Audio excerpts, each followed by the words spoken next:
Kitab Matius 23 ayat 27 berkata, "Celakalah kamu, hai ahli-ahli Taurat dan orang-orang Farisi, hai kamu orang-orang munafik, sebab kamu sama seperti kuburan yang dilabur putih." Saudara yang dikasihi Tuhan, Yesus paling keras menegur orang yang hidup dalam kemunafikan, bukan karena mereka tidak mengenal firman, tetapi karena kehidupan mereka tidak sesuai dengan apa yang mereka ajarkan. Munafik bukan hanya berarti berpura-pura baik di depan orang lain. Munafik adalah ketika penampilan rohani lebih penting daripada kehidupan rohani. Bibir memuji Tuhan, tetapi hati jauh darinya. Tangan terangkat saat beribadah, tetapi kehidupan sehari-hari tidak mencerminkan kasih Kristus. Kemunafikan sering dimulai dari keinginan menjaga nama baik di hadapan manusia. Kita lebih takut diketahui orang daripada tidak berkenan kepada Tuhan. Padahal Tuhan tidak melihat penampilan luar, Tuhan melihat hati. 1.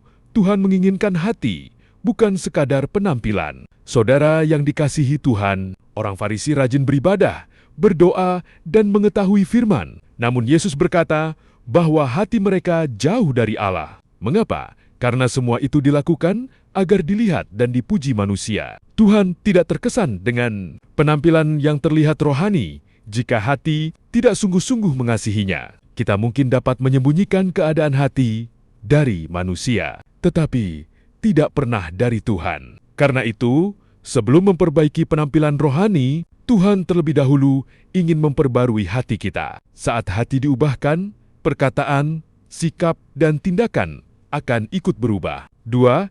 Hidup dalam ketulusan membawa sukacita. Daud bukan orang yang sempurna. Ia pernah jatuh dalam dosa. Namun, ketika ditegur, ia tidak berpura-pura benar. Ia datang kepada Tuhan dengan hati yang hancur dan bertobat. Inilah yang Tuhan cari. Bukan manusia tanpa kesalahan, tetapi manusia yang mau hidup dalam ketulusan. Ketulusan membuat kita tidak perlu memakai topeng. Kita tidak sibuk membangun pencitraan. Kita datang kepada Tuhan apa adanya, dan membiarkan Dia membentuk hidup kita. Orang yang hidup tulus akan lebih mudah bertumbuh, karena ia mau dikoreksi dan diubahkan. Dan ketika hati semakin dekat kepada Tuhan, kehidupan luar pun akan memancarkan karakter Kristus. Saudara yang dikasihi Tuhan, Tuhan tidak mencari kesempurnaan, tetapi ketulusan. Lebih baik memiliki hati yang jujur di hadapan Tuhan daripada terlihat rohani di hadapan manusia. Biarlah hidup kita menjadi kesaksian